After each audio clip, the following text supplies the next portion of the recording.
La noche del martes cambió mi vida para siempre. Había preparado la cena para 6 personas como siempre, había lavado toda la ropa de la semana, había pagado las cuentas de luz y agua con mi pensión de viuda, y ahora necesitaba decirles algo que llevaba semanas planeando.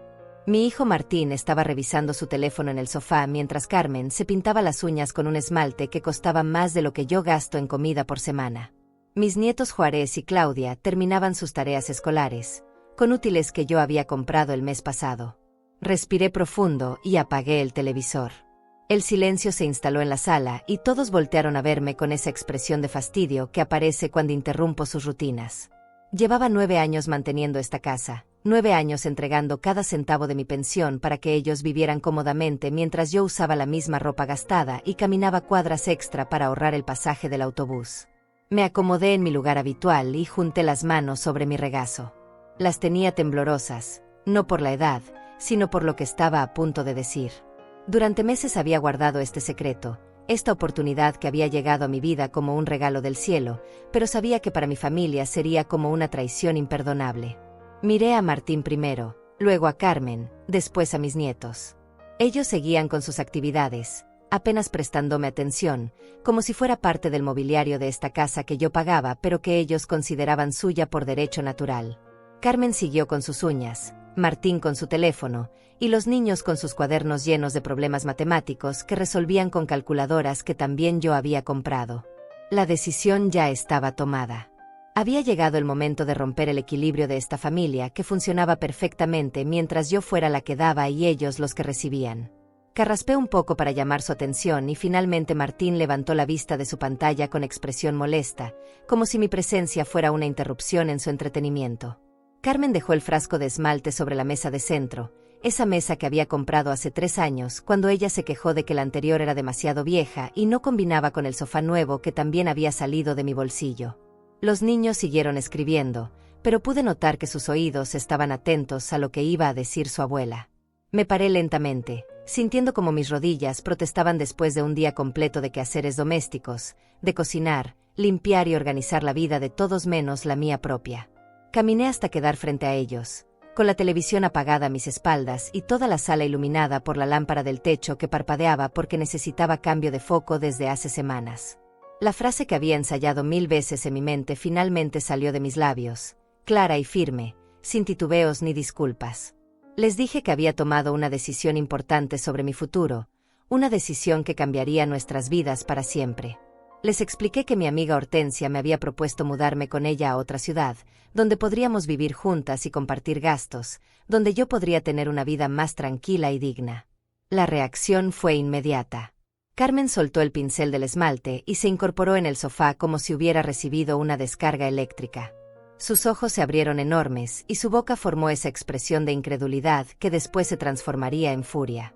Martín dejó caer su teléfono sobre los cojines y me miró con una mezcla de confusión y pánico que nunca había visto en su rostro.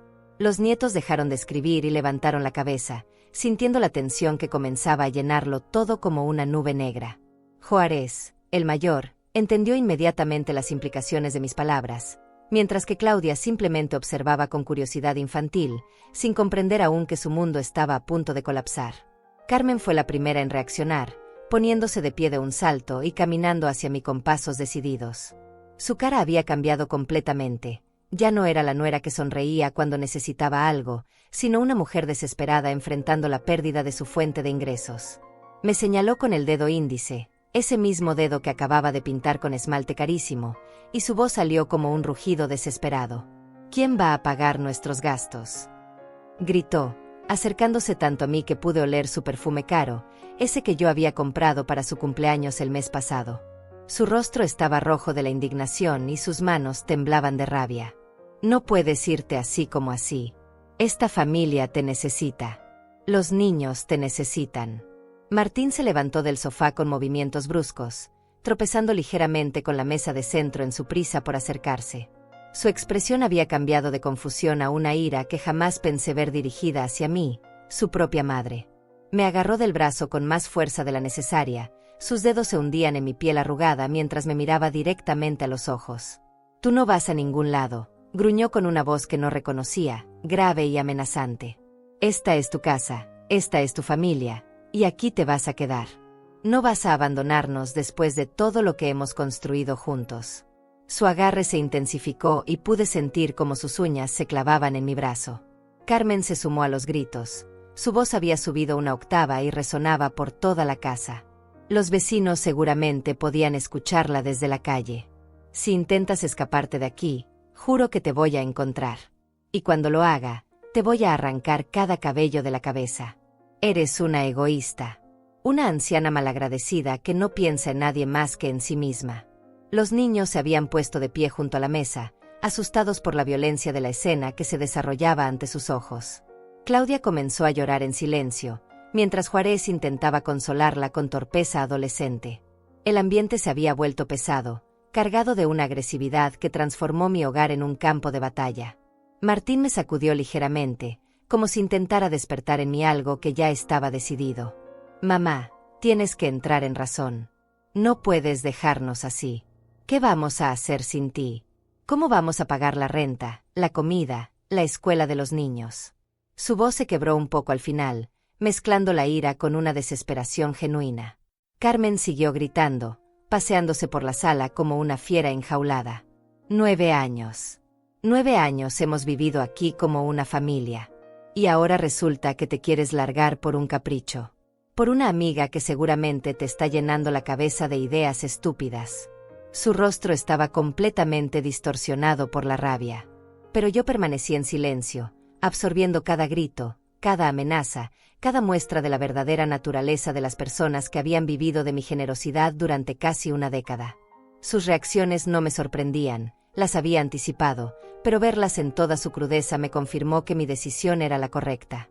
Esta no era una familia preocupada por mi bienestar, sino un grupo de parásitos aterrorizados por la posibilidad de perder a su anfitriona.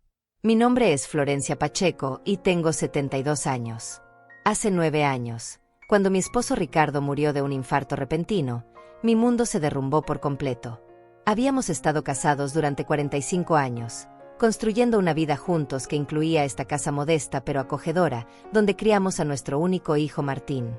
Ricardo trabajaba como mecánico en un taller del barrio y yo me dedicaba al hogar, cuidando de nuestra familia y manteniendo todo en orden. Después del funeral, me quedé sola con una pensión de viuda de apenas $400 mensuales y una casa que necesitaba reparaciones constantes. Martín, que entonces tenía 36 años, acababa de perder su trabajo en una fábrica y atravesaba un divorcio difícil con su primera esposa. Carmen, su nueva pareja, estaba embarazada de Claudia y ya tenía a Juárez de una relación anterior. La situación era complicada para todos. Cuando Martín llegó a mi puerta con 2 maletas, 2 niños pequeños y Carmen con el vientre abultado, no pude negarles refugio. Era mi hijo, y esos niños necesitaban un techo. Les dije que podían quedarse temporalmente, solo hasta que se organizaran y encontraran su propio lugar. Temporalmente se convirtió en 9 años de mi vida. Al principio, Martín buscaba trabajo activamente. Salía todas las mañanas con esperanza y regresaba por las tardes con excusas diferentes. La economía estaba mal, decía. Los empleadores discriminaban por la edad. No tenía los contactos necesarios. Carmen se quedaba en casa con los niños, quejándose constantemente del espacio reducido, de que los niños no tenían un patio grande donde jugar, de que la cocina era demasiado pequeña para una familia de 6 personas. Los primeros meses fueron los más duros. Mi pensión apenas cubría los gastos básicos cuando vivía sola, pero con 5 bocas más que alimentar, el dinero se esfumaba en la primera semana. Empecé a racionar la comida, a comprar las marcas más baratas del supermercado, a cortar gastos en todo lo que pudiera. Dejé de teñirme el cabello en la peluquería y aprendí a hacerlo yo misma con tintes de farmacia. Cancelé mi suscripción a la revista de cocina que había leído durante años. Carmen quedó embarazada nuevamente al año de llegar. Cuando nació su segundo hijo, que no sobrevivió más de unas pocas semanas por complicaciones del corazón, la tragedia nos unió temporalmente como familia. Todos lloramos juntos, todos nos apoyamos mutuamente, y por primera vez desde la muerte de Ricardo, sentí que pertenecía a algo más grande que mi propia soledad. Martín finalmente encontró trabajo como guardia de seguridad nocturno, pero el sueldo era mínimo y apenas cubría los gastos del transporte y algunos de sus gastos personales. Carmen decidió que con 2 niños pequeños no podía trabajar, y que además alguien tenía que quedarse en casa para cuidar de mí, como si yo fuera una inválida incapaz de valerme por sí misma. Poco a poco, sin darme cuenta de cómo había sucedido, mi hogar se transformó. Los muebles que Ricardo y yo habíamos elegido con tanto cuidado fueron reemplazados por otros más modernos que Carmen consideraba más apropiados. Mis fotografías familiares fueron relegadas a un rincón para hacer espacio a las suyas. Mi dormitorio principal se convirtió en la habitación de la pareja, mientras yo me mudé al pequeño cuarto de costura que habíamos usado como almacén. La rutina se estableció naturalmente. Yo me levantaba primera para preparar el desayuno de todos antes de que Martín se fuera a trabajar y los niños a la escuela. Después limpiaba la casa, lavaba la ropa, hacía las compras con la lista que Carmen me daba cada mañana. Por las tardes ayudaba a los niños con las tareas escolares, mientras Carmen veía sus telenovelas favoritas o hablaba por teléfono con sus amigas. Los gastos crecían constantemente. Los niños necesitaban ropa nueva cada temporada, zapatos deportivos de marca, útiles escolares específicos, uniformes para las actividades extracurriculares. Carmen requería productos de belleza, ropa de moda, tratamientos para el cabello. Martín gastaba dinero en cerveza los fines de semana y en apuestas deportivas que según él algún día nos harían ricos. Mi pensión de $400 mensuales se estiraba de maneras que desafiaban las leyes de la matemática. Aprendí a hacer milagros con $20 de comida para toda la semana, a remendar calcetines hasta que quedaban más remiendo que calcetín original, a usar la misma blusa durante años hasta que prácticamente se deshacía en mis manos. Cuando los niños crecieron y sus necesidades se volvieron más costosas, Carmen comenzó a sugerir que yo solicitara préstamos bancarios usando la casa como garantía. Al principio me resistí, pero las presiones constantes y la culpa que me hacían sentir por no contribuir más a los gastos familiares finalmente me convencieron. Saqué un préstamo de $5,000 que se destinó a reparaciones de la casa y a cubrir gastos médicos de Juárez cuando se rompió el brazo jugando fútbol. Los años pasaron y mi papel en la familia se solidificó como el de la proveedora silenciosa. Nadie hablaba abiertamente de dinero, pero todos sabían que mis recursos eran limitados y que yo haría cualquier sacrificio para mantener a flote el hogar. Dejé de comprarme ropa nueva, de visitar al médico regularmente, de darme pequeños gustos como un café en la plaza los domingos. Carmen se había vuelto la señora de la casa, tomando todas las decisiones importantes sobre decoración, menús, horarios y reglas. Martín se había acomodado en su papel de hijo adulto sin responsabilidades reales, trabajando lo mínimo necesario y gastando sus ingresos en entretenimiento personal. Los nietos me veían como la abuela que siempre estaba disponible para todo, pero nunca como una persona con necesidades propias. La transformación había sido tan gradual que no me di cuenta de cuando dejé de ser la dueña de mi propia casa para convertirme en una empleada doméstica no remunerada que además pagaba todos los gastos. Cada mañana me despertaba en mi pequeño cuarto, miraba por la ventana hacia el jardín que ya no podía mantener como me gustaba, y me preguntaba cómo había llegado hasta ahí. Pero fue hasta la noche de aquel martes, cuando les anuncié mi decisión de mudarme, que finalmente entendí la verdadera naturaleza de mi situación. Sus gritos desesperados, sus amenazas, su pánico ante la posibilidad de perder su fuente de ingresos me mostraron con claridad brutal que para ellos yo nunca había sido una madre o abuela querida. Era simplemente un recurso económico que debía mantenerse funcionando a toda costa. Esa revelación, aunque dolorosa, me liberó de años de culpa y dudas sobre mis propios sentimientos. Los últimos 5 años habían sido especialmente difíciles.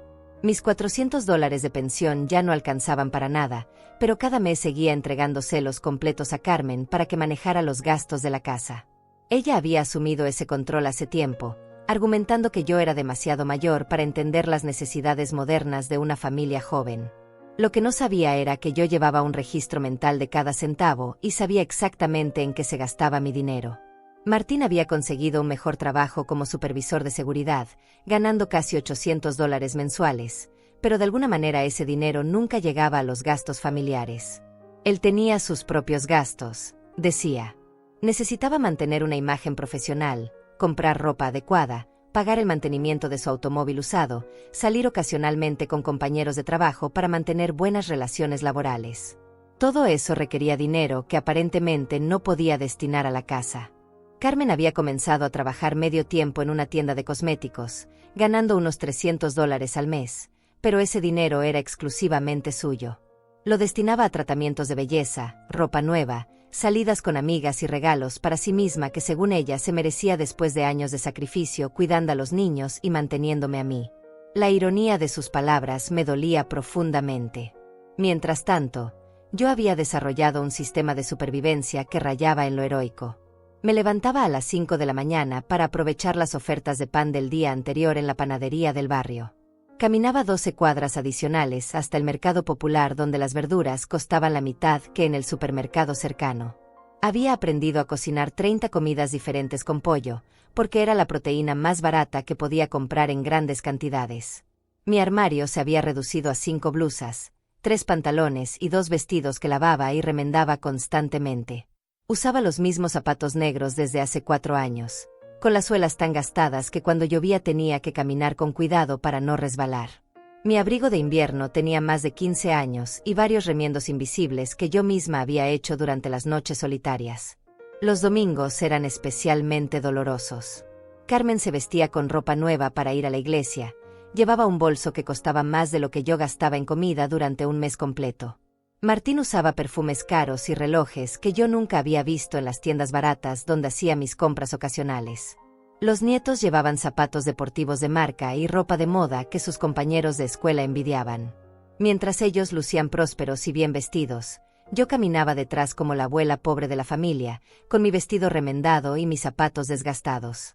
Los miembros de la congregación me miraban con una mezcla de lástima y curiosidad, preguntándose cómo era posible que una familia aparentemente exitosa tuviera una anciana tan desaliñada entre ellos. La comida se había convertido en mi mayor desafío diario. Había aprendido a preparar milagros culinarios con ingredientes básicos, pero las demandas de la familia crecían constantemente. Carmen quería cortes de carne específicos para las cenas, Martín exigía cervezas importadas para los fines de semana, los nietos pedían snacks de marca y bebidas azucaradas que costaban el doble que las genéricas. Cuando intentaba sugerir alternativas más económicas, Carmen me respondía con esa sonrisa condescendiente que había perfeccionado a lo largo de los años. «Ay, suegrita, no podemos vivir como pobres. Los niños necesitan una alimentación adecuada, y Martín trabaja muy duro para merecer algunas comodidades. Además, a tu edad deberías preocuparte menos por el dinero y más por disfrutar a tu familia». Había comenzado a saltarme comidas regularmente. Desayunaba solo café negro y una tostada, almorzaba las sobras de lo que preparaba para la familia, y muchas noches cenaba únicamente té con galletas saladas. Cuando Carmen notaba que había perdido peso, me regañaba por no cuidarme adecuadamente y amenazaba con llevarme al médico, como si yo fuera una niña irresponsable. Los gastos médicos eran otro tema doloroso. Cuando los nietos necesitaban atención médica, no escatimábamos en gastos. Médicos privados, medicamentos de marca, tratamientos especializados, todo pagado con préstamos que yo solicitaba usando mi casa como garantía. Pero cuando yo tenía molestias o dolores, Carmen sugería remedios caseros y me recordaba que a mi edad era normal sentirse mal ocasionalmente. Mi presión arterial había subido considerablemente en los últimos años, pero el medicamento recetado costaba $60 mensuales que la familia consideraba un gasto innecesario. En su lugar, Carmen me daba aspirinas genéricas y me aconsejaba caminar más y preocuparme menos. Los mareos matutinos y los dolores de cabeza se habían vuelto compañeros constantes de mis días. El tema de las reparaciones de la casa era particularmente frustrante. Cuando algo se rompía en las áreas comunes, como el televisor de la sala o la lavadora, se reparaba inmediatamente sin importar el costo. Pero cuando la ventana de mi pequeño cuarto comenzó a filtrarse durante las lluvias, Carmen me dijo que podíamos posponerla hasta el próximo año porque no era urgente. Pasé 3 inviernos colocando baldes para recoger el agua y durmiendo con mantas adicionales. Los cumpleaños y celebraciones especiales eran momentos de particular contraste. Para los cumpleaños de los nietos organizábamos fiestas con decoraciones caras, comida abundante e invitados. Para el cumpleaños de Carmen comprábamos regalos costosos y salíamos a cenar a restaurantes elegantes. Para mi cumpleaños, si es que alguien lo recordaba, recibía un abrazo y tal vez un pastel casero hecho con ingredientes que yo misma había comprado. Las navidades eran especialmente dolorosas. Yo gastaba mis ahorros secretos, esos pocos dólares que lograba apartar de la compra semanal, en regalos para todos. Martín recibía camisas caras, Carmen perfumes o joyas modestas, los nietos juguetes o ropa que habían pedido específicamente. Para mí, La familia había desarrollado la tradición de regalar cosas prácticas como medias de lana o jabones baratos, cosas que necesitaba pero que no tenían valor sentimental alguno. Durante las reuniones familiares con los parientes de Carmen, yo servía la comida y lavaba los platos mientras ellos conversaban y reían en la sala. Cuando alguien preguntaba por mí, Carmen respondía que yo prefería mantenerme ocupada porque eso me hacía sentir útil. La realidad era que me habían asignado el papel de empleada doméstica no remunerada que además financiaba todos los gastos. Los fines de semana eran particularmente solitarios. Martín y Carmen salían con frecuencia a visitar amigos o a divertirse, dejándome cuidando a los nietos. Cuando regresaban tarde la noche, oliendo alcohol y riéndose fuertemente, yo ya estaba acostada en mi pequeño cuarto, preguntándome cuándo había perdido el derecho a tener mi propia vida social. Había dejado de tener amigas hace años. Las pocas relaciones que mantenía después de la muerte de Ricardo se fueron deteriorando cuando ya no pude corresponder invitaciones o participar en actividades que costaban dinero. Mis antiguas compañeras de la iglesia gradualmente dejaron de llamarme cuando siempre tenía que declinar sus invitaciones a almorzar o tomar café. La soledad se había vuelto mi compañera más constante. Pasaba las tardes sola en casa, viendo programas de televisión que no me interesaban, mientras esperaba que regresaran de la escuela los nietos para tener algo de compañía. Pero incluso con ellos, las conversaciones eran superficiales. Yo era la abuela que siempre estaba disponible para ayudar con tareas o preparar meriendas, pero nunca la persona con quien compartían sus sueños o preocupaciones reales. Todo cambió una tarde de octubre cuando sonó el teléfono. Yo estaba pelando papas para la cena mientras Carmen veía televisión en la sala y los nietos hacían tareas en sus habitaciones. Era Hortensia Vázquez, mi amiga de la infancia, con quien había perdido contacto hace más de 5 años debido a mi situación económica y la imposibilidad de mantener una vida social normal. Hortensia había enviudado el año anterior y me llamaba con una propuesta que inicialmente sonó como un sueño imposible. Su esposo le había dejado una casa modesta pero cómoda en una ciudad costera a 3 horas de distancia, donde el costo de vida era significativamente menor que en nuestra ciudad actual. Además, había heredado una pequeña pensión adicional que complementaba sus ingresos de jubilación. Mi querida Florencia, me dijo con esa voz cálida que recordaba de nuestros días de juventud, he estado pensando mucho en ti desde que enviudé. Sé que has tenido momentos difíciles desde que perdiste a Ricardo, y quiero proponerte algo que podría beneficiarnos a ambas. Tengo esta casa grande para mí sola, y tú tienes experiencia manejando un hogar.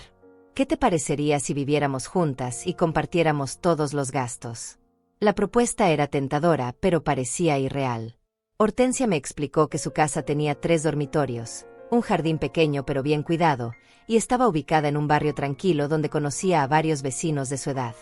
Los gastos mensuales, divididos entre 2 personas, no superarían los $200 por cada una, incluyendo servicios, alimentación y gastos básicos. Pero lo que más me emocionó fue la descripción de la vida que podríamos tener. Hortensia había mantenido contacto con un grupo de señoras que se reunían 2 veces por semana para tejer, intercambiar recetas y conversar. Los domingos organizaban excursiones pequeñas a la playa cercana o a mercados locales donde vendían productos caseros. Había una biblioteca pública con actividades para adultos mayores y un centro comunitario que ofrecía clases de ejercicios adaptados para nuestra edad. Escuchándola describir esa vida, me di cuenta de cuánto había renunciado en los últimos años. No recordaba la última vez que había tenido una conversación profunda con alguien de mi edad, o cuando había hecho algo simplemente por placer personal. La idea de tener mi propia habitación nuevamente, de poder decidir qué comer sin considerar los gustos caprichosos de otros, de disponer libremente de mi tiempo, me pareció un lujo inalcanzable.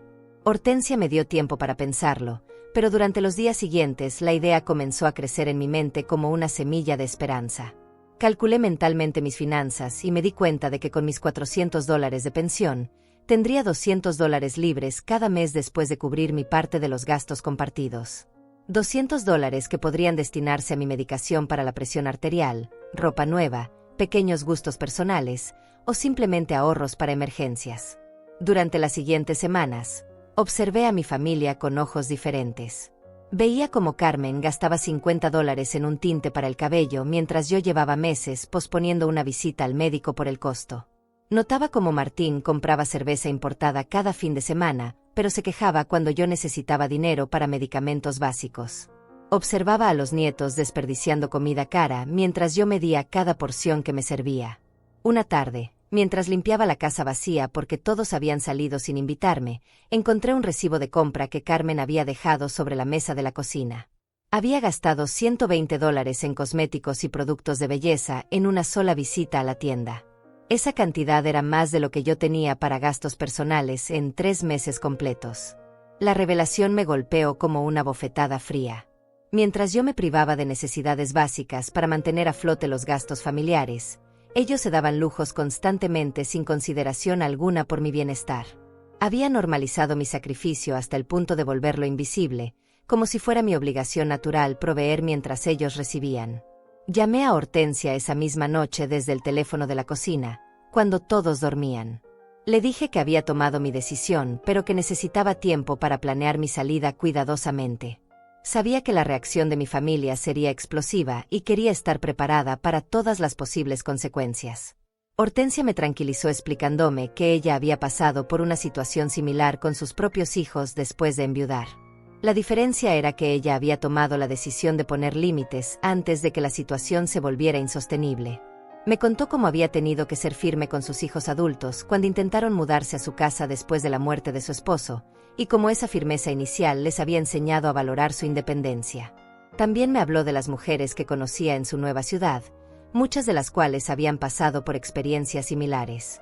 Señoras que habían dedicado décadas de sus vidas a familias que las habían dado por sentado, hasta que finalmente decidieron reclamar sus años dorados para sí mismas. Sus historias me dieron esperanza y me hicieron entender que no estaba sola en esta situación. Durante las siguientes semanas comencé a hacer preparativos secretos. Guardé documentos importantes en una pequeña caja que escondí debajo de mi cama. Reuní fotografías familiares que realmente significaban algo para mí, especialmente las de Ricardo y los primeros años de Martín cuando aún éramos una familia verdadera. Aparté discretamente algunos objetos de valor sentimental que no quería perder. También comencé a ahorrar dinero de maneras creativas. Cuando Carmen me daba dinero para la compra semanal, lograba ahorrar algunos dólares comprando marcas más baratas o aprovechando ofertas especiales. En lugar de comprar pan fresco todos los días, compraba más cantidad cuando estaba en oferta y lo congelaba. Cada dólar ahorrado lo guardaba en un sobre escondido dentro de un libro viejo de recetas. El proceso de tomar esta decisión me había devuelto algo que había perdido hace años: la sensación de tener control sobre mi propia vida. Por primera vez en mucho tiempo, tenía un secreto que era completamente mío, un plan que nadie más conocía, una esperanza que nadie podía quitarme o manipular. Sin embargo, también experimentaba momentos de culpa intensa. Veía a los nietos haciendo tareas y me preguntaba si estaba siendo egoísta al abandonar su estabilidad. Observaba a Martín regresar cansado del trabajo y dudaba si tenía derecho a retirar mi apoyo. Escuchaba a Carmen quejarse del presupuesto ajustado y me cuestionaba si mi decisión no los perjudicaría demasiado. Pero entonces recordaba la conversación telefónica con Hortensia, donde me había dicho algo que se quedó grabado en mi memoria: Florencia, tú ya criaste a tu hijo. Ya cumpliste tu papel de madre y de esposa. Ahora tienes derecho a vivir para ti misma. Si ellos han dependido de ti durante tanto tiempo sin reciprocidad, es porque tú se lo has permitido. Cambiar esa dinámica no te convierte en una mala persona, te convierte en una mujer inteligente. Las palabras de Hortensia resonaban en mi mente cada vez que la culpa amenazaba con debilitar mi resolución. Comencé a ver mi situación desde una perspectiva diferente. No estaba abandonando a mi familia, estaba enseñándoles a ser independientes. No estaba siendo egoísta, estaba recuperando mi dignidad. No estaba rompiendo vínculos familiares, estaba estableciendo límites saludables. La fecha que había acordado con Hortensia para mudarme era el primer día de diciembre, lo que me daba 6 semanas para terminar mis preparativos. Había decidido que les anunciaría mi decisión con 2 semanas de anticipación, tiempo suficiente para que procesaran la información, pero no tanto como para que tuvieran oportunidad de sabotear mis planes o presionarme hasta hacerme cambiar de opinión. Después de anunciar mi decisión aquella noche de martes, la casa se sumergió en un caos que jamás había imaginado posible. Carmen continuaba gritando con una intensidad que hacía temblar los cristales de las ventanas, mientras Martín me mantenía sujeta del brazo con una fuerza que me estaba dejando marcas moradas en la piel. Los nietos habían corrido a refugiarse en sus habitaciones, asustados por la violencia que se había desatado en la sala. «No puedes hacernos esto», No después de todo lo que hemos sido como familia. Carmen caminaba en círculos como un animal herido, gesticulando dramáticamente con las manos. Hemos construido una vida juntos. Los niños te ven como su segunda madre. Y ahora resulta que todo eso no significa nada para ti. Su voz se quebró en sollozos teatrales que no me conmovieron en absoluto. Durante años había visto esas mismas lágrimas aparecer cada vez que necesitaba dinero extra para algún capricho o cuando quería manipular una situación a su favor. Eran lágrimas calculadas, lágrimas de cocodrilo que había aprendido a usar como herramienta de control emocional. Martín me soltó bruscamente y comenzó a caminar de un lado al otro de la sala, pasándose las manos por el cabello con desesperación. Mamá, tienes que entender que nosotros también tenemos sentimientos. No somos unos extraños que llegaron a aprovecharse de ti. Somos tu familia, tu sangre. ¿Cómo puedes pensar en abandonarnos así? Su argumento sonaba ensayado, como si hubiera estado preparando esta conversación desde hace tiempo, anticipando que algún día yo podría rebelarme contra mi papel de proveedora silenciosa. Pero sus ojos no mostraban dolor genuino, sino pánico económico. Era el miedo de un hombre adulto que había vivido cómodamente durante años sin asumir responsabilidades reales. Carmen se acercó nuevamente, pero esta vez con una estrategia diferente. Se sentó en el sofá y adoptó una pose de mujer devastada, con las manos cubriéndose el rostro y los hombros temblorosos. Su voz salió entrecortada, como si estuviera haciendo un esfuerzo sobrehumano por controlar sus emociones. Florencia, quizás no nos hemos expresado bien, pero tú eres el corazón de esta familia. Sin ti, todo se desmorona. Los niños van a sufrir terriblemente. Van a pensar que su abuela los abandonó porque no los quiere lo suficiente. ¿Realmente puedes vivir con esa culpa? La manipulación emocional era tan obvia que me sorprendió no haberla reconocido antes en otras situaciones. Carmen había perfeccionado el arte de usar a los nietos como escudos emocionales cada vez que necesitaba obtener algo de mí. Cuando quería dinero extra para ropa, mencionaba que los niños necesitaban cosas para la escuela. Cuando deseaba que yo cuidara a los nietos durante el fin de semana, me recordaba lo importante que era para ellos tener tiempo de calidad con su abuela. Martín se unió al ataque emocional, sentándose a mi lado e intentando tomar mis manos con una gentileza forzada que contrastaba brutalmente con la agresividad que había mostrado minutos antes. Mamá, sé que a veces las cosas se ponen difíciles, pero eso es normal en todas las familias. Podemos hablar, podemos hacer cambios, podemos encontrar soluciones que funcionen para todos. ¿Qué tipo de cambios? Le pregunté con voz tranquila, mirándolo directamente a los ojos. Martín pareció sorprendido por mi pregunta, como si no hubiera esperado que yo pidiera detalles específicos de sus promesas vagas. Bueno, podemos reorganizar los gastos, distribuir mejor las responsabilidades, asegurar que tú tengas más tiempo para ti misma, balbuceó sin convicción. Sus palabras sonaban huecas porque ambos sabíamos que había tenido 9 años para implementar esos cambios y nunca había mostrado la menor intención de hacerlo. Carmen se incorporó rápidamente, secándose lágrimas que yo no había visto derramar realmente. Exacto. Podemos hacer que esto funcione mejor para todos. Yo puedo conseguir más horas de trabajo. Martín puede buscar un empleo adicional los fines de semana. Podemos contratar a alguien para que te ayude con la limpieza. Sus promesas eran desesperadas e irreales. Carmen había tenido múltiples oportunidades de trabajar tiempo completo, pero siempre encontraba excusas para mantener su horario de medio tiempo. Martín había rechazado ofertas de trabajo adicional en el pasado, argumentando que necesitaba tiempo libre para descansar y mantener su rendimiento en el empleo principal.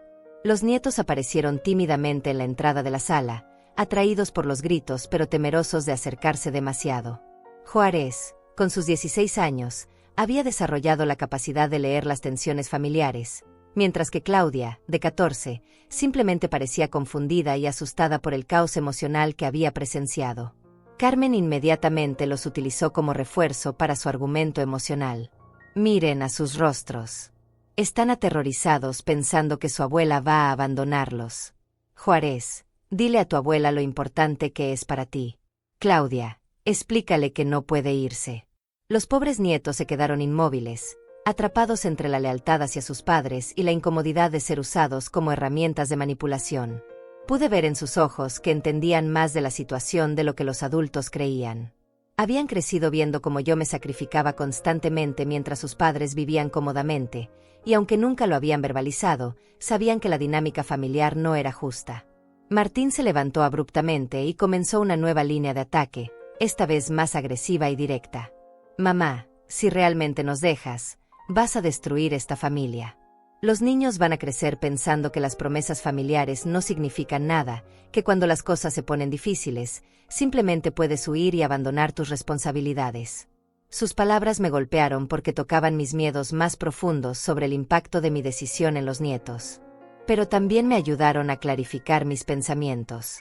Si mi presencia en esta familia se basaba únicamente en mi capacidad de proveer recursos económicos, entonces no era realmente una abuela querida, sino una empleada doméstica que además pagaba por el privilegio de trabajar.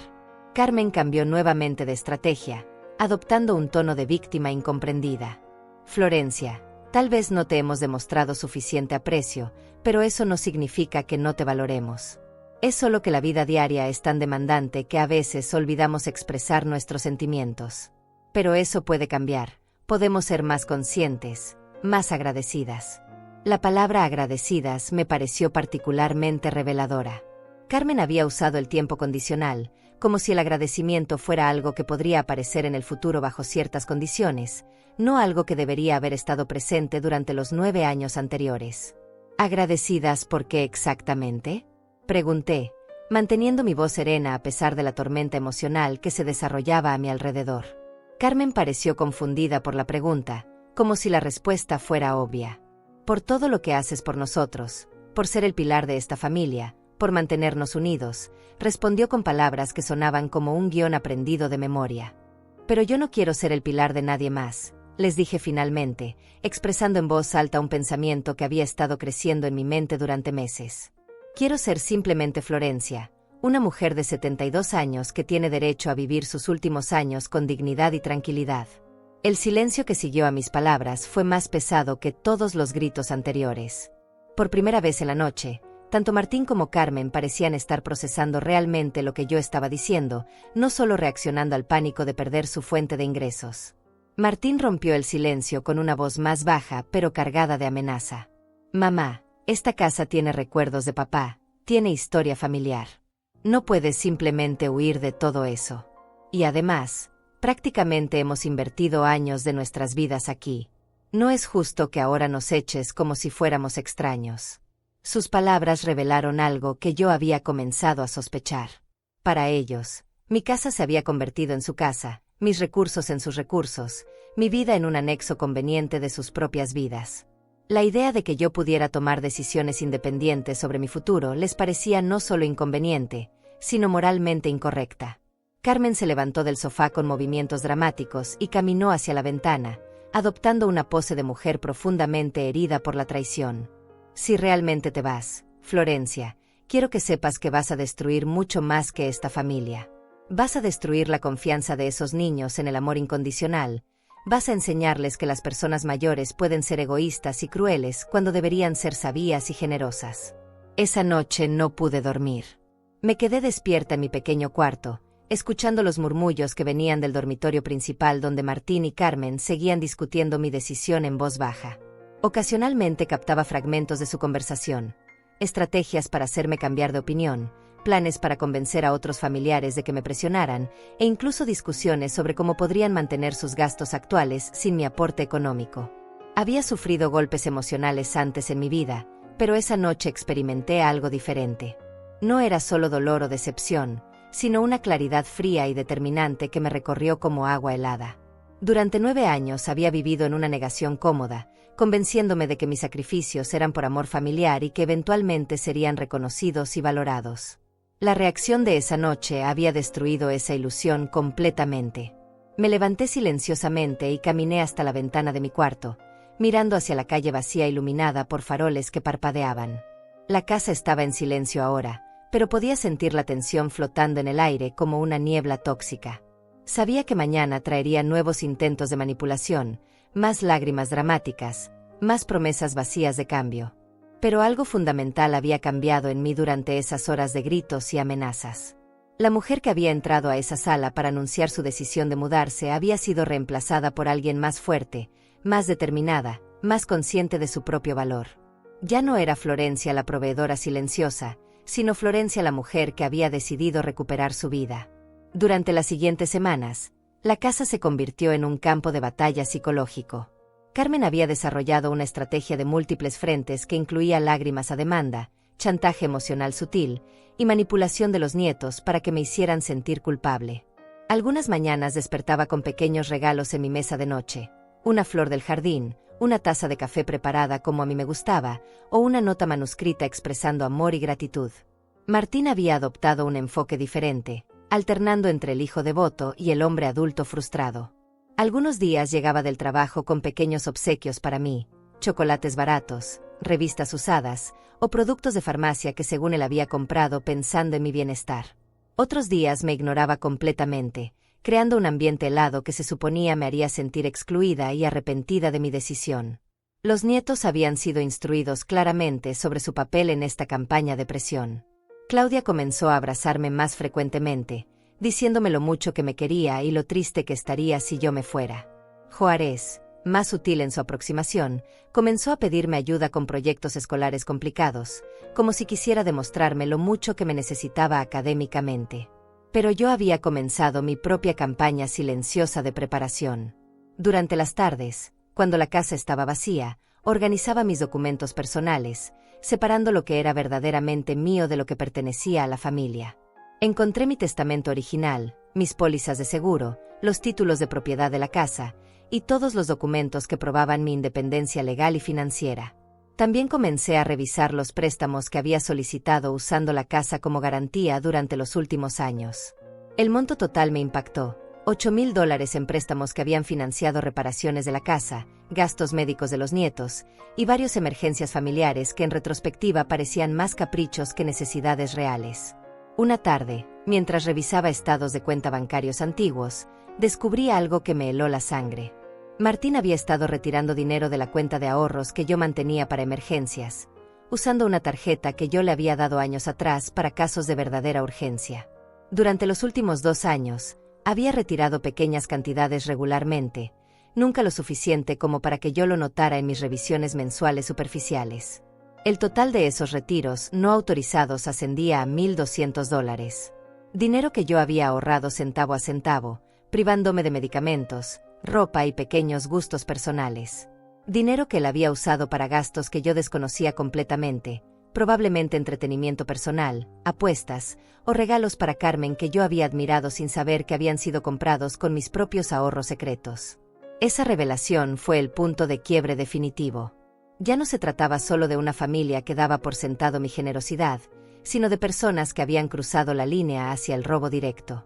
Había sido ingenua pensando que mis sacrificios eran por lo menos transparentes y consensuados, cuando en realidad había estado siendo víctima de un fraude financiero sistémico. Llamé al banco al día siguiente y cancelé todas las tarjetas adicionales de mi cuenta. Cambié las claves de acceso y solicité que cualquier movimiento futuro requiriera mi presencia física con identificación. El empleado bancario, un joven que no podía tener más de 30 años, me miró con una mezcla de curiosidad profesional y lástima personal cuando le expliqué que necesitaba proteger mis fondos de acceso familiar no autorizado. Carmen notó el cambio en mi actitud antes que Martín. Durante la cena del viernes, intentó una de sus estrategias emocionales habituales, quejándose de lo difícil que había sido la semana y sugiriendo que necesitábamos hacer algo especial para relajarnos como familia. Cuando yo no respondí con mi oferta habitual de financiar alguna salida o actividad, sus ojos se endurecieron con una desconfianza que no había visto antes. ¿Pasa algo, Florencia?, me preguntó con una dulzura que no llegaba a sus ojos. Has estado muy callada últimamente, y los niños han notado que estás diferente. Esperamos que no estés enferma o deprimida por esa idea tonta de mudarte. Su uso de la palabra tonta me confirmó que no había cambiado nada en su perspectiva. Para ella, mi decisión seguía siendo un capricho irracional que eventualmente podría ser derrotado con suficiente presión y manipulación. No había reconocimiento de mis años de sacrificio, no había comprensión de mis necesidades como persona independiente, no había respeto por mi derecho a tomar decisiones sobre mi propia vida. Estoy perfectamente bien, Carmen, respondí con una tranquilidad que la desconcertó visiblemente. Simplemente estoy evaluando muchas cosas de mi vida y tomando decisiones que debía haber tomado hace años. Martín dejó de comer y me miró con atención renovada. ¿Qué tipo de decisiones, mamá? Su voz tenía un matiz de alarma que intentaba disfrazar como curiosidad casual. Decisiones sobre mi futuro, mis finanzas, mis relaciones y mi bienestar general, respondí sin dar detalles específicos. He vivido muchos años poniendo las necesidades de otros antes que las mías, y eso va a cambiar. El silencio que siguió fue denso e incómodo. Los nietos intercambiaron miradas confundidas, sintiendo la tensión pero sin entender completamente las implicaciones de mis palabras. Carmen y Martín, sin embargo, entendieron perfectamente que algo fundamental había cambiado en la dinámica familiar. Esa noche, después de que todos se fueran a dormir, me senté en la cocina con una taza de té y una libreta que había comprado esa tarde. Comencé a escribir una lista detallada de todos los gastos que yo cubría mensualmente, todos los préstamos que había solicitado para beneficio familiar, y todos los pequeños robos financieros que había descubierto. Los números eran abrumadores y reveladores. También escribí otra lista, cosas que quería hacer en mi nueva vida con Hortensia. Quería aprender a usar una computadora para mantener contacto con viejas amigas que vivían lejos. Quería tomar clases de pintura en el centro comunitario. Quería leer libros que había postergado durante años por falta de tiempo y tranquilidad mental. Quería caminar por la playa en las mañanas sin preocuparme por preparar desayuno para 5 personas. Escribiendo esa segunda lista, me di cuenta de cuánto había renunciado sin siquiera notarlo. No solo había entregado mi dinero y mi tiempo, sino que había perdido mi identidad como persona independiente. Me había convertido en un recurso familiar, una función más que una persona, un medio para que otros vivieran cómodamente mientras yo me desvanecía lentamente en el fondo. La semana siguiente, Hortensia me llamó para confirmar los detalles de mi mudanza. Su voz sonaba emocionada y esperanzada, completamente diferente al ambiente tóxico que se había instalado en mi casa.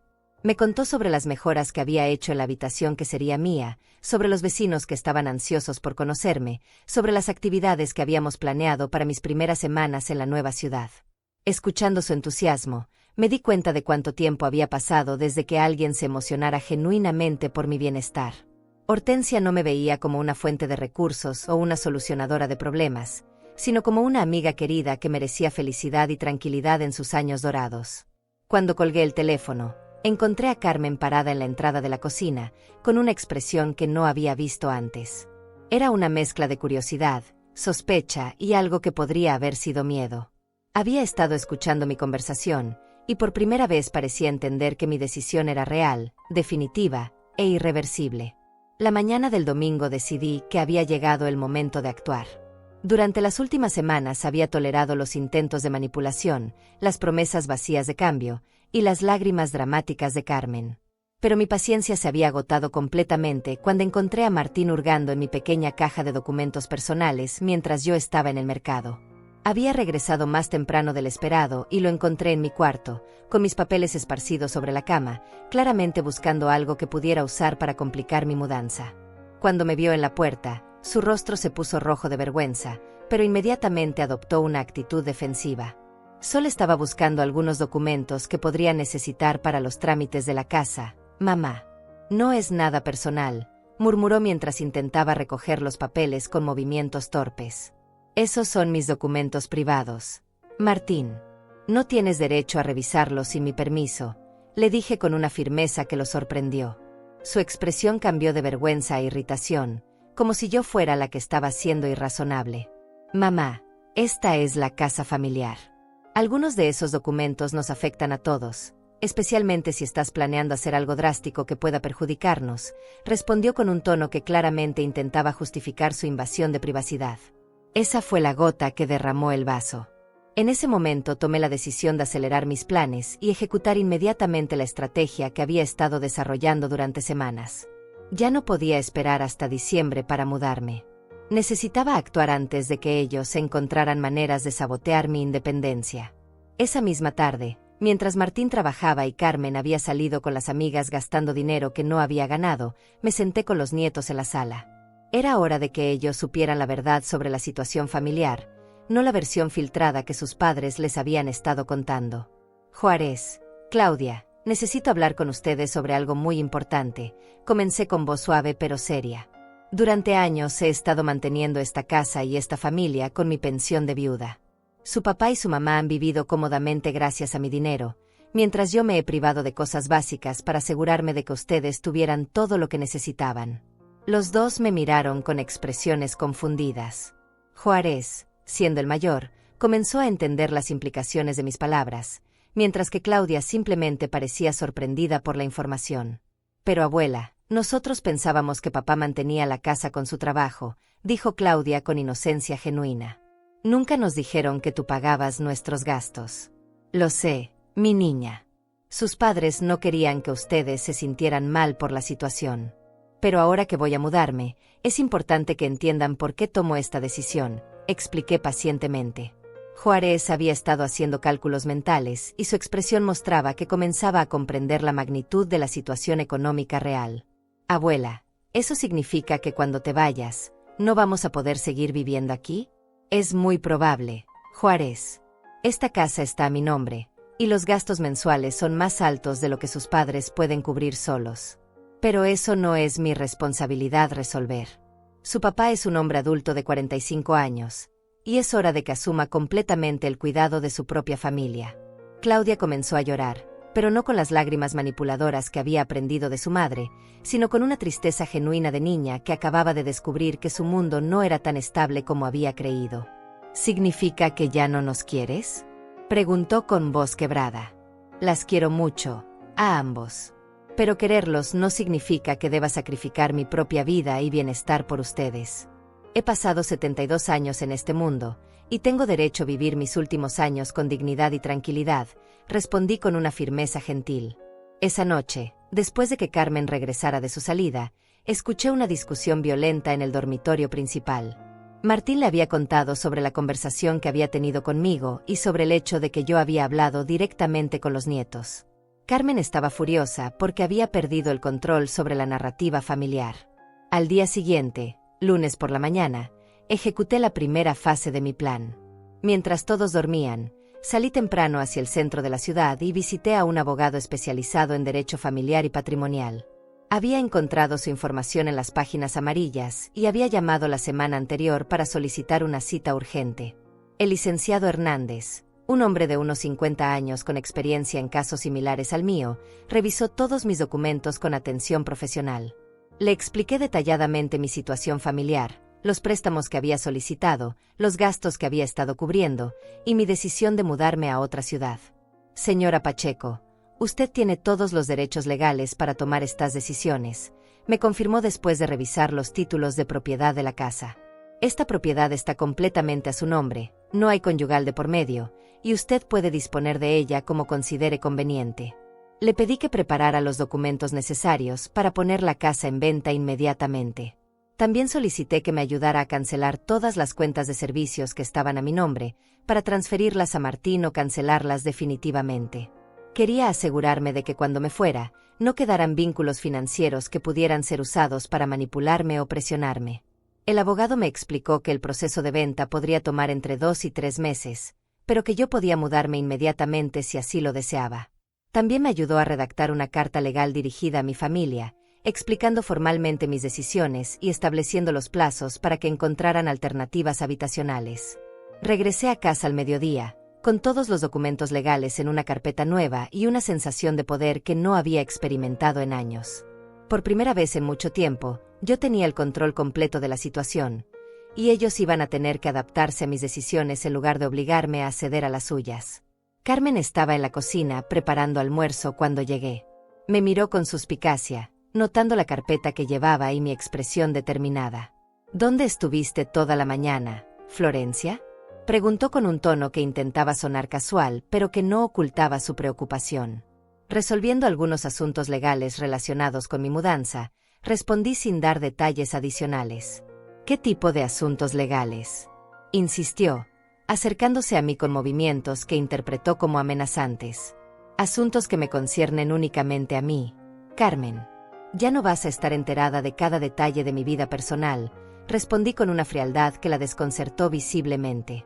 Esa tarde, cuando Martín regresó del trabajo, reuní a toda la familia en la sala para una conversación final. Saqué la carta que el abogado había preparado y la leí en voz alta, sin permitir interrupciones. La carta establecía claramente que la casa sería puesta en venta inmediatamente, que todos los servicios serían transferidos o cancelados dentro de 30 días, y que yo me mudaría a mi nueva residencia en exactamente 2 semanas. También especificaba que cualquier intento de interferir con estos planes sería considerado acoso y podría resultar en acciones legales. El silencio que siguió a la lectura fue absoluto. Carmen había perdido completamente su color habitual. Martín parecía estar procesando información que no había anticipado, y los nietos simplemente observaban con una mezcla de miedo y fascinación. «Esto es una locura total, mamá», finalmente dijo Martín con voz temblorosa. «No puedes destruir esta familia por un capricho egoísta.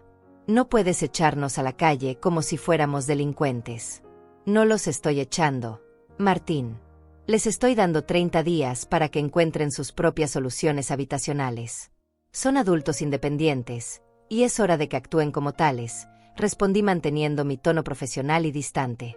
Carmen explotó en lágrimas dramáticas, pero esta vez yo no sentí ni un ápice de compasión. Habían tenido años para valorar mi generosidad y construir una relación familiar genuina.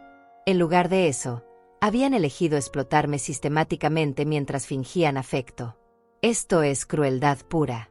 Estás destruyendo a 2 niños inocentes por tu egoísmo senil», gritó Carmen con una histeria que ya no me afectaba.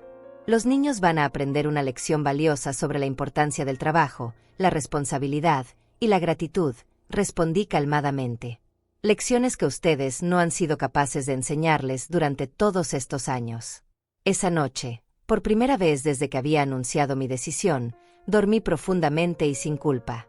Había recuperado mi poder, había establecido mis límites, y había comenzado el proceso de recuperar mi vida. El miedo y la manipulación ya no tenían control sobre mí. Los siguientes días fueron como observar el colapso de un castillo de naipes construido sobre cimientos falsos. La realidad de mi decisión comenzó a impactar a mi familia de maneras que ellos jamás habían anticipado, y sus reacciones desesperadas revelaron la verdadera naturaleza de las personas con quienes había vivido durante 9 años. Carmen fue la primera en intentar damage control con los vecinos y familiares. La vi desde mi ventana corriendo de casa en casa durante las mañanas, claramente tratando de conseguir apoyo para su versión de los eventos. Su estrategia era presentarse como la víctima de una anciana cruel que había perdido la razón y estaba destruyendo una familia amorosa por capricho senil. Pero sus esfuerzos no tuvieron el resultado esperado. La señora González, nuestra vecina de al lado, había observado durante años cómo yo caminaba cuadras adicionales cargando bolsas pesadas de compras mientras Carmen se paseaba en taxis con bolsas de tiendas caras. El señor Ramírez del otro lado había notado cómo mi ropa se había deteriorado progresivamente mientras la familia lucía cada vez más próspera. Cuando Carmen llegó a la casa de doña María, la vecina más respetada de la cuadra, recibió una respuesta que no había anticipado. Doña María me contó después que le había dicho directamente: «Mija, he visto cómo esa pobre mujer se sacrifica por ustedes durante años. Si fuera mi nuera, ya la habría puesto en su lugar hace mucho tiempo». El intento de Carmen de conseguir apoyo se convirtió en una humillación pública cuando se corrió la voz por el barrio sobre la verdadera situación económica de la familia. Los vecinos comenzaron a verlos con otros ojos, ya no como la familia próspera que aparentaban ser, sino como parásitos que habían estado viviendo del sacrificio de una anciana. Martín tomó un enfoque diferente, pero igualmente desesperado. Comenzó a llamar a familiares lejanos, algunos de los cuales no había contactado en años, tratando de conseguir que me presionaran para cambiar de opinión. Llamó a mi hermana que vive en otra ciudad, a primos que apenas recordaba, incluso a antiguos compañeros de trabajo de Ricardo. Pero estos familiares, cuando escucharon los detalles de la situación, reaccionaron de manera opuesta a lo que Martín esperaba. Mi hermana me llamó directamente para felicitarme por finalmente haber tomado control de mi vida. Mis primos expresaron indignación por cómo había sido tratada y me ofrecieron apoyo moral para mi decisión. La tía Carmen, hermana de mi difunto esposo y una mujer de 80 años con un carácter fuerte, le dijo a Martín por teléfono algo que toda la casa escuchó: «Muchacho sinvergüenza, tu madre ya crió a su hijo y cumplió sus obligaciones. Si a los 45 años no puedes mantener tu propia familia, el problema no es de ella, es tuyo». Los nietos comenzaron a entender gradualmente la magnitud del cambio que se avecinaba. Juárez, con su pragmatismo adolescente, comenzó a buscar trabajos de medio tiempo para después de clases. Había comprendido que sus padres no tenían los recursos para mantener su nivel de vida actual, y que él tendría que contribuir económicamente si quería seguir teniendo las comodidades a las que estaba acostumbrado. Claudia, más emocional que su hermano, pasó por varias etapas de duelo. Primero intentó convencerme con lágrimas y abrazos, luego me ignoró completamente durante 3 días, después trató de negociar conmigo prometiendo que ella podría ayudar más en la casa, y finalmente llegó a una aceptación resignada de la situación. Una tarde, Claudia se acercó a mí mientras yo empacaba mis pertenencias personales. «Abuela, entiendo por qué te vas», me dijo con una madurez que me sorprendió. «Papá y mamá nunca nos dijeron que tú pagabas todo. Pensábamos que éramos una familia normal. Eres una niña muy inteligente, Claudia. Algún día entenderás que a veces las personas que más amamos son las que más nos lastiman, no por maldad, sino por ignorancia», le respondí mientras acariciaba su cabello. La crisis financiera real comenzó a manifestarse cuando llegaron las primeras facturas después de que yo cancelara mi contribución automática a los gastos de la casa. La cuenta de luz, que siempre había sido pagada puntualmente con mi pensión, llegó con un aviso de corte de servicio. La hipoteca mensual, que yo había estado cubriendo desde que refinanciamos la casa, se atrasó por primera vez en años. Carmen intentó desesperadamente conseguir créditos bancarios, pero descubrió que sin mi firma como aval y sin ingresos suficientes comprobables, ninguna institución financiera estaba dispuesta a prestarles dinero. Su trabajo de medio tiempo en la tienda de cosméticos generaba apenas $300 mensuales, y el sueldo de Martín de $800 no era suficiente para cubrir gastos que habían estado acostumbrados a que yo pagara. Fue entonces cuando comenzaron los intentos desesperados de chantaje emocional más sofisticado. Carmen organizó una cena familiar especial, cocinando mis platillos favoritos con ingredientes caros que compró fiado en la tienda del barrio. Durante la cena, toda la familia me colmó de atenciones y expresiones de amor que sonaban forzadas y calculadas.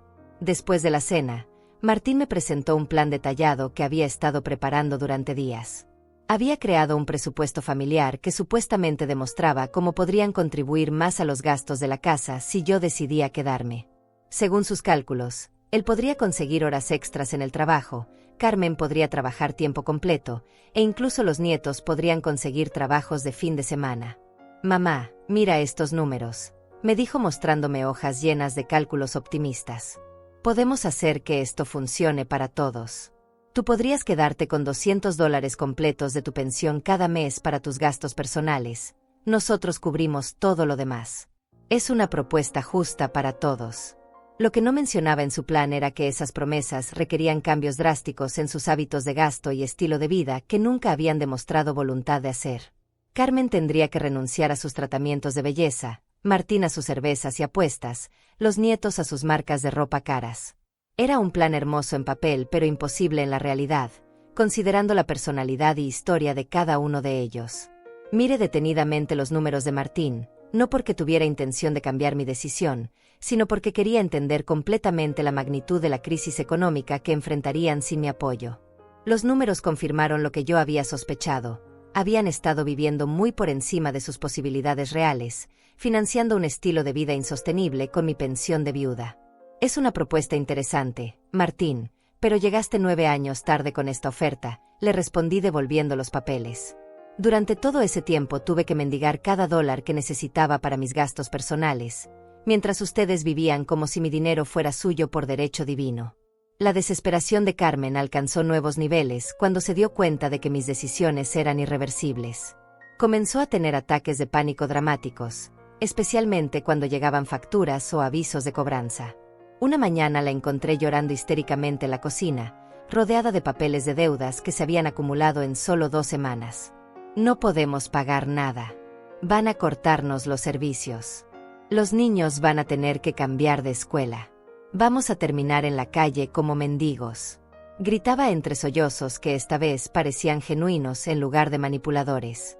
«Carmen, durante 9 años yo viví con la ansiedad constante de no saber si mi dinero alcanzaría para mantener a esta familia. Ahora ustedes van a experimentar esa misma ansiedad, pero con la diferencia de que tienen edad y capacidad para trabajar y resolver sus problemas», respondí sin mostrar compasión. El momento más revelador llegó cuando Carmen intentó contactar a Hortensia directamente para convencerla de que cancelara su invitación. Había conseguido el número telefónico revisando mis papeles personales, y le había hecho una llamada larga explicándole que yo estaba pasando por una crisis emocional y que mi decisión de mudarme era producto de confusión mental relacionada con la edad. Hortensia me contó después sobre esa conversación. Carmen le había pintado un cuadro de una familia devastada por el abandono de una abuela egoísta, y le había sugerido que sería más bondadoso de su parte retirar la invitación para evitar la destrucción de un hogar feliz. Pero Hortensia, que me conocía desde la infancia, había visto a través de la manipulación inmediatamente. Le había respondido a Carmen que una mujer de 72 años tenía todo el derecho del mundo a decidir dónde y cómo vivir sus últimos años, y que cualquier familia que se opusiera a la felicidad y tranquilidad de su matriarca evidentemente no merecía los sacrificios que había estado haciendo. Cuando me enteré de esta llamada, sentí una mezcla de indignación y alivio. Indignación por la audacia de Carmen al intentar sabotear mi nueva oportunidad de vida, y alivio por tener una amiga que entendía completamente mi situación y me apoyaba incondicionalmente. La humillación pública de la familia se intensificó cuando el banco comenzó el proceso de cobranza de los préstamos que yo había solicitado usando la casa como garantía.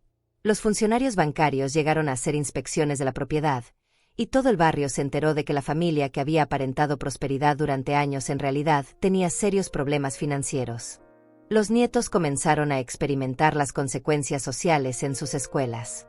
Sus compañeros, que provenían del mismo barrio, se enteraron a través de sus padres sobre la situación real de la familia. Juárez me contó que algunos compañeros le habían preguntado si era cierto que su abuela los había echado de la casa por ingratos. En lugar de sentir lástima por ellos, me sentí satisfecha de que finalmente estuvieran enfrentando las consecuencias naturales de sus acciones. Durante años habían vivido una mentira cómoda financiada por mi sacrificio, y ahora la realidad los estaba alcanzando de manera inevitable. 6 meses después de mudarme con Hortensia a la pequeña ciudad costera, recibí una carta de Martín. Era la primera comunicación que tenía con mi familia desde el día que salí de la casa con mis 2 maletas pequeñas y la caja de documentos importantes. La carta llegó un martes por la mañana, mientras Hortensia y yo desayunábamos en el pequeño jardín que habíamos convertido en nuestro rincón favorito para tomar café. La letra de Martín se veía temblorosa, muy diferente a su escritura habitual. Me contaba que habían tenido que mudarse a un apartamento pequeño en las afueras de la ciudad, que Carmen había conseguido un trabajo de tiempo completo en una fábrica, y que él estaba trabajando 2 empleos para poder cubrir los gastos básicos. Los nietos habían tenido que cambiar de escuela y habían perdido muchas de las comodidades a las que estaban acostumbrados. Pero lo que más me llamó la atención de la carta no fueron los detalles de sus dificultades económicas, sino el tono. Por primera vez en 9 años, Martín me escribía con respeto genuino. No había reproches, no había intentos de manipulación emocional, no había promesas vacías de cambio. Era simplemente el relato honesto de un hombre adulto que había aprendido, quizás demasiado tarde, el valor real de la independencia y la responsabilidad. Al final de la carta, Martín escribía algo que me emocionó profundamente. Mamá, ahora entiendo lo que significaba para ti mantenernos durante todos esos años. Nunca había trabajado tanto en mi vida, y aún así apenas logramos cubrir nuestras necesidades básicas. No sé cómo pudiste hacerlo con solo $400 de pensión. Espero que algún día puedas perdonarnos por no haber valorado tu sacrificio cuando deberíamos haberlo hecho. Esa misma tarde, mientras caminaba por la playa como había hecho cada día durante los últimos meses, reflexioné sobre el camino que había recorrido desde aquella noche explosiva de martes cuando anuncié mi decisión de mudarme. El contraste entre mi vida anterior y mi vida actual era tan dramático que a veces me costaba creer que fuera la misma persona. Mis mañanas ahora comenzaban a las 8, no a las 5. Me levantaba cuando mi cuerpo había descansado suficiente, preparaba una taza de café como a mí me gustaba, y salía al jardín a ver crecer las flores que Hortensia y yo habíamos plantado juntas. No había gritos pidiendo desayuno, no había ropa sucia acumulándose, no había listas de compras con productos caros que yo no podía permitirme. Mi presión arterial había bajado significativamente desde que comencé a tomar la medicación adecuada con regularidad. Con $200 disponibles cada mes después de cubrir mi parte de los gastos compartidos, por primera vez en años podía costear mi tratamiento médico sin sacrificar otras necesidades básicas. También había podido comprar ropa nueva, no muchas piezas, pero de buena calidad y que me hacían sentir digna cuando salía a la calle. Hortensia y yo habíamos desarrollado una rutina diaria que me llenaba de una paz que había olvidado que existía. Las mañanas las dedicábamos a tareas domésticas ligeras, cada una responsable de ciertas áreas de la casa, pero sin la presión agobiante de servir a una familia completa. Las tardes las pasábamos con nuestro grupo de amigas, tejiendo, intercambiando recetas, o simplemente conversando sobre libros, películas y memorias de nuestras vidas. Los domingos se habían convertido en mi día favorito de la semana. Hortensia y yo íbamos a la misa matutina en la pequeña iglesia del pueblo, donde nadie nos conocía como algo más que dos señoras amigas que habían decidido vivir juntas para acompañarse mutuamente. Después de la misa, caminábamos por el mercado local, comprando productos frescos de pescadores y agricultores de la zona. Por las tardes dominicales, nos sentábamos en la terraza con vista al mar, leyendo o simplemente observando las gaviotas y los pescadores que regresaban con sus capturas del día. Esos momentos de silencio compartido me habían enseñado la diferencia entre estar sola y estar en paz. En mi vida anterior, estaba rodeada de gente pero profundamente sola. Ahora, con una sola compañía genuina, me sentía completa. La venta de mi casa anterior se había completado 3 meses después de mi mudanza. El dinero obtenido me había permitido pagar completamente los préstamos pendientes y quedarme con un pequeño capital que invertí en un certificado de depósito bancario. Por primera vez en mi vida adulta, tenía ahorros reales y la seguridad de saber que podría enfrentar emergencias sin depender de nadie más. Claudia me había escrito 2 cartas durante estos meses. Sus cartas eran diferentes a la de Martín, más emocionales pero también más maduras. Me contaba sobre su nueva escuela, sobre cómo había tenido que aprender a valorar las cosas que antes daba por sentadas, y sobre cómo la experiencia la había hecho apreciar más el trabajo que hacía su padre y el esfuerzo que ahora hacía su madre. En su segunda carta, Claudia escribía algo que me tocó profundamente. Abuela, al principio estaba muy enojada contigo por habernos dejado. Pero ahora que he visto lo duro que trabajan papá y mamá para mantenernos, entiendo que tú trabajabas igual de duro o más cuando vivías con nosotros. La diferencia es que ellos reciben salario por su trabajo, y tú nunca recibiste nada más que críticas y exigencias. Mi relación con el grupo de señoras del pueblo había evolucionado más allá de lo que había esperado. Al principio era simplemente una actividad social para combatir la soledad, pero gradualmente se había convertido en una red de apoyo genuino. Estas mujeres, muchas de ellas viudas que habían pasado por experiencias similares a la mía, me habían enseñado que era posible construir familia elegida basada en respeto mutuo y cariño genuino. Doña Lucrecia, una mujer de 75 años que había echado a sus hijos parásitos de su casa 5 años atrás, se había convertido en mi confidente más cercana después de Hortensia.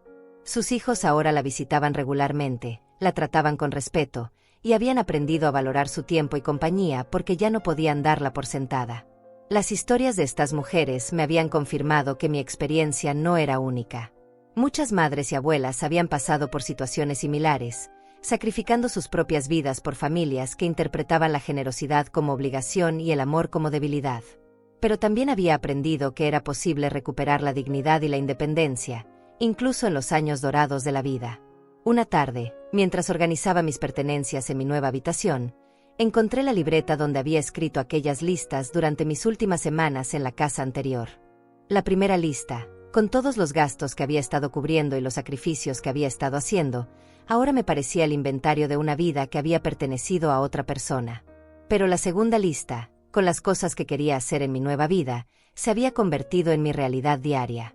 Había aprendido a usar una computadora básica en el centro comunitario y ahora mantenía correspondencia regular con viejas amigas a través del correo electrónico. Había tomado clases de pintura en acuarela y había descubierto un talento que nunca supe que tenía. Había leído más libros en estos 6 meses que en los 5 años anteriores. Pero más importante que las actividades específicas era la sensación general de libertad y autodeterminación que ahora impregnaba cada día de mi vida. Me levantaba cada mañana sabiendo que las decisiones del día serían mías, que mi tiempo me pertenecía, que mi dinero se gastaba en mis prioridades, y que mi energía se destinaba a cosas que me daban satisfacción personal. La transformación había sido tan profunda que cuando me miraba al espejo, veía a una mujer diferente. Mis ojos habían recuperado un brillo que había perdido durante años de estrés constante y preocupación financiera. Mi postura era más erguida, mi sonrisa más frecuente y genuina. Incluso mi salud física había mejorado notablemente desde que había eliminado el estrés crónico de mi vida diaria. Hortensia me había comentado varias veces lo diferente que me veía comparado con la mujer agobiada que había llegado a su puerta 6 meses atrás. Florencia, Es como si hubieras recuperado 20 años de vida, me había dicho la semana anterior mientras preparábamos la cena juntas. Una tarde de sábado, decidí escribir una carta de respuesta a Martín. No porque sintiera la necesidad de reconciliarme o porque hubiera perdonado completamente los años de explotación, sino porque había llegado a un lugar de paz donde podía comunicarme sin resentimiento tóxico. En mi carta le expliqué cómo era mi vida actual, no para hacer alarde de mi felicidad, sino para ayudarle a entender qué había estado buscando cuando tomé la decisión de mudarme. Le conté sobre mis nuevas amistades, sobre las actividades que me daban propósito, sobre la tranquilidad mental que había encontrado al vivir dentro de mis posibilidades económicas reales. También le escribí algo que había estado pensando durante semanas. Martín, no te escribo esta carta para recibir disculpas o para restregarle en la cara las consecuencias de sus decisiones pasadas. Te escribo porque quiero que sepas que es posible construir una relación familiar basada en respeto mutuo, pero eso requiere que ambas partes reconozcan y valoren las contribuciones del otro. Al final de la carta, le hice una invitación. Si algún día quieren visitarme, serán bienvenidos, pero como huéspedes que respetan mi hogar y mi nueva vida, no como familia que tiene derecho a mis recursos. La diferencia es fundamental, y espero que puedan entenderla. Envié la carta un martes por la mañana, el mismo día de la semana que había cambiado mi vida para siempre hace 8 meses. Mientras caminaba de regreso desde la oficina postal, sintiendo la brisa marina en mi rostro y escuchando el sonido de las gaviotas, me di cuenta de que había logrado algo que muchas personas nunca alcanzan: había recuperado mi vida. Esa noche, antes de dormir, me senté en mi pequeña terraza con vista al mar y reflexioné sobre el camino recorrido.